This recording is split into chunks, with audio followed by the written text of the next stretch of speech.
Welcome back to another episode of the Cover 2 podcast. As always, I'm your host, Lawson Turner, and we officially, Minnesota is damn near on the brink. Now, I don't know if the series is over, like a lot of people are saying, but it doesn't look good, because let's just start off with Luka's three. The second Ant threw the ball away, I immediately was like, okay, they're gonna go to their high screen pick and roll. Whoever Rudy's guarding, if he's on the floor, he's gonna be involved, and that's exactly what happened. Luka said, "Derek Lively, come get the screen now."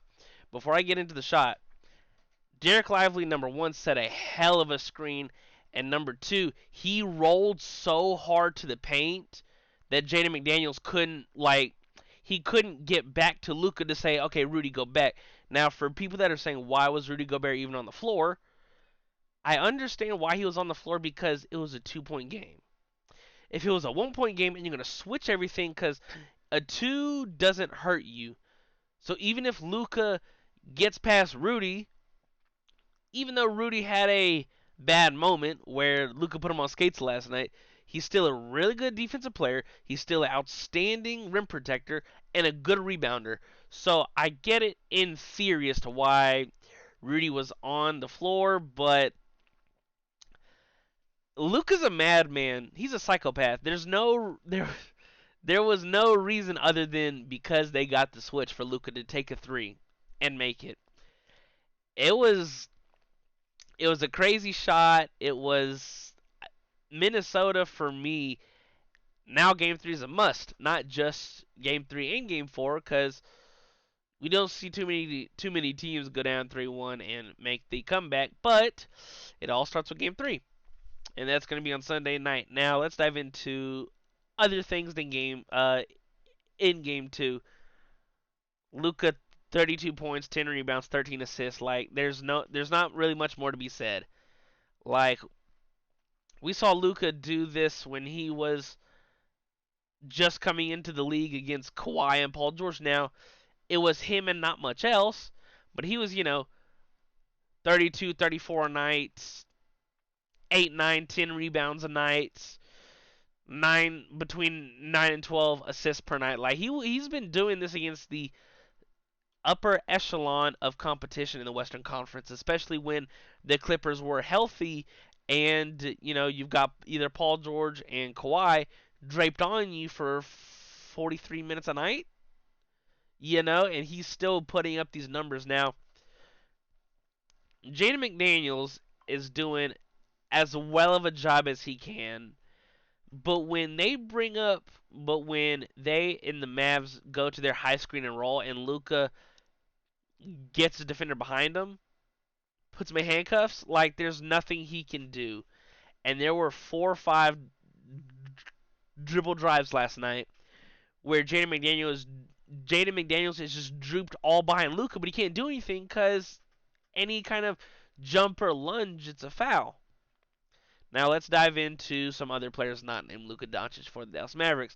Daniel Gafford, fantastic game. 16 points, including 5 dunks, 5 rebounds, 5 blocks, and one of the craziest layups that I've seen a big after he mossed Mike Conley in the fourth off of an outlook pass from I want to say it was Luka.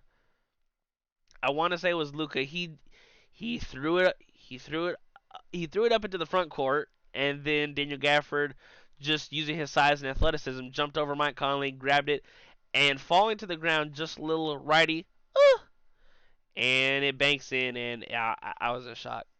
I thought Kyrie Irving through 3 quarters was playing one of his worst games of the whole postseason, but then in the fourth quarter, he hit his first three of the series, and then he went on to play the rest of the fourth quarter.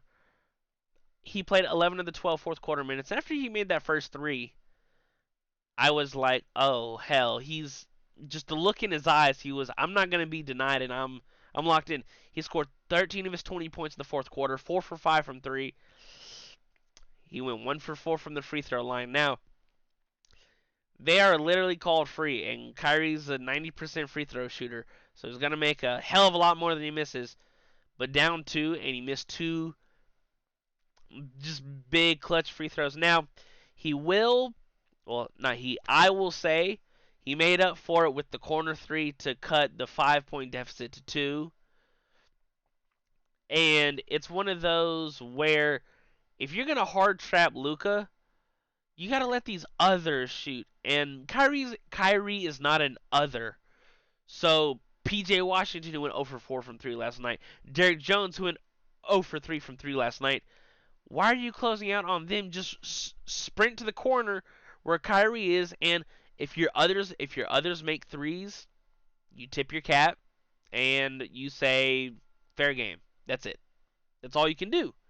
You know, if it's not Luka and Kyrie or a lob, there's no reason to like panic, you know? If the others just are lights out from three, and I'm going to get to one of the others for the Timberwolves here in a minute. Derek Lively was fantastic. 14 points, 9 rebounds, 2 assists. He hasn't missed a shot this whole series, and he's been electric off the bench. He is that other, and if you watch the game, you wouldn't know he's a rookie just by the way he plays. By the way he plays, it he he sets so good screens. He sets really good screens. He's a lob threat. He's mastered the Gortat screen to a degree because there were 4 Luka drives also last night where Derek Lively would set a screen and then immediately go and kind of, if timed right, he would just box. Essentially, he would box out Rudy Gobert or whoever was the backside defender, whether it be him or Naz Reid. Now, speaking of Naz Reid, let's dive into the Timberwolves side of it. Naz Reid was the main reason for me why Dallas didn't not blow the doors off because they were down 18 in the second quarter. They were down 17 in the second half. Uh, these are 2 wasted opportunity games for Minnesota. Jaden McDaniels leads you in scoring in game 1 and shoots 6 for 9 from 3. And then in game 2, Naz Reid is your leading scorer and is 7 for 9 for 7 of 8 from 3, leading up to his potential game-winning shot. He ends the night 7 of 9 from 3. Like, Ant, I don't know if he's tired. I don't know if it's he hit a wall. I don't, because Dallas is a fantastic defensive team. Derek Lively, paint protector. Derek Jones, I said, yeah, Derek Jones Jr. I meant to say Daniel Gafford, but Derek Jones, long, athletic defender. Daniel Gafford, outstanding shot blocker. PJ Washington, long. Like, they have, it's almost as if they have the right pieces to guard Ant, like make it super tough for him at the rim. He still had 21 points, 5 rebounds, 7 assists, but was 5 of 17 and 2 for 7 from the paint. Like, I have no.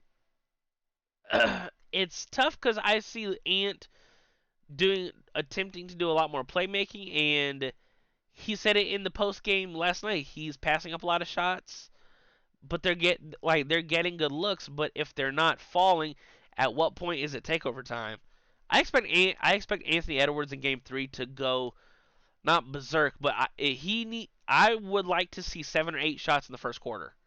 Like, I need him to show, okay, I'm here to set the tone on the road as the star player. As a star player, I need to set the tone early and try and cut this 2-0 deficit down to 2-1. Rudy Gobert was fine. I mean, overall, I thought he was good, but like for everyone that's giving him shit, like he still had an overall good game. 16 points, 10 rebounds, 2 assists, 2 steals, and a block. And if it wasn't for Luka just smacking a three over his face, he was the best big not named Naz Reid on well for Timberwolves last night, but that's not really saying much because I don't know what the hell is going on with Cat through the first 2 games. Like game 1, 6 of 20. What are you doing? And then in game two, 15 points, 7 rebounds, and only played 25 minutes. And Jaden McDaniels didn't. If Jaden McDaniels doesn't give you the 6 of 9 from three in game one, the, Jaden McDaniels and Naz Reid are the only two reasons as to why these games seem remotely close. Because Jaden McDaniels didn't give you anything on the offensive end in game two. 2 points, 5 rebounds, 2 assists. 0 for 3 from three. Mike Conley was fantastic. 18 points, 5 rebounds, 5 assists, 7 of 14. What have I said for a long time? Deep breath. He is the deep breath of this team. That's it. He is the inhale the good shit, exhale the bad shit for this team. A really still young team. Now let's dive into some team stats. Dallas dominated in the paint again. 54 points to 42 points.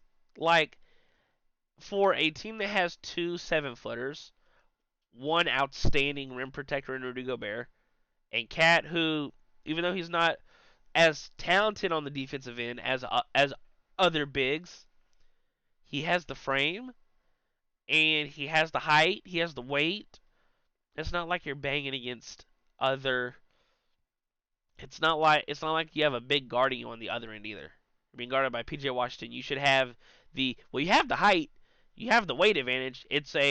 He he showed great drive in game two. I thought he was more aggressive in getting into the lane as opposed to just kind of floating around. Now he did get into foul trouble early in the first quarter, and Nas was just playing better, which is why he got the bulk of the load of the minutes in the second half.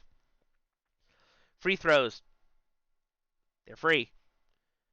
I was happy that Dallas only missed one free throw in game one, but you see the free throw bugaboos from Kyrie and the rest of the team. Like, they were 15 for 22 from the free throw line. That's 68%. While Minnesota shot, I don't know, 10 more free throws than you did. They were 26 of 32. That's 81.3%. So they shot, so they shot 10 more than you. They made 11 more than you. The 3-point battle was the exact same. Both teams were 12 of 31. That's 38.7. If you want to round up, 39%. But there were so many just open dunks and layups, and the paint being just naked on the defensive end for Minnesota. And I don't know what the chess move is. I don't know who is the key, the key is Ant. If Ant can get his shit together, not that it's not together, but he's off on the offensive end. He's playing bad over the first two games. Like, he's settling so much for a jump shot that it's kind of scary to me because, like I said, I don't want it to be an injury thing. And there were a couple times last night where he drove and he just didn't get the call. Now he did shoot 10 free throws last night and was 9 of 10, which is, we'd love to see that. But like all like your team stats, like I mentioned, 10 more free throws, you made 11 more. You outscored them in bench points. Now, 23 of the 36 that your bench scored was from Naz Reid, hitting 7 threes and setting a playoff career high. But other than that, like, you're up 18 in the second, but Dallas closes the half strong, and then you're up 16 in the third, and then Dallas goes on a 21-7 run from the 9:07 to the 2:26 mark, and then they're down 2 just like that. I don't know. I feel like this series, it's not over until the fat lady sings, but she pulled up in the parking lot. And if Dallas wins game 3 on Sunday, it's going to be tough. Damn near impossible for Minnesota. Well, essentially it will be impossible because no one's done it before. But it all, like, game 3 is so big for both teams because you go up 3-0, you win the series. So Minnesota and Anthony Edwards, how are you going to respond? Like I said, I want to see between and 9 shots in the first quarter. I want to see him drive, get to the rim, get both feet in the paint, and if it's not there, then pass and get Dallas in rotation. And it's not hard. It's just gonna be tough. Well, that's all I have for you guys in this episode of the Cover 2 podcast. Be sure to check us out on Twitter at the Cover 2 Pod 26. 2 on Twitter is spelled T-O. Link will also be in the description to make it a little bit easier. Thank you guys so much for watching for the Cover 2 podcast. I'm Lawson Turner, and I'll talk to you guys in the next one. Peace.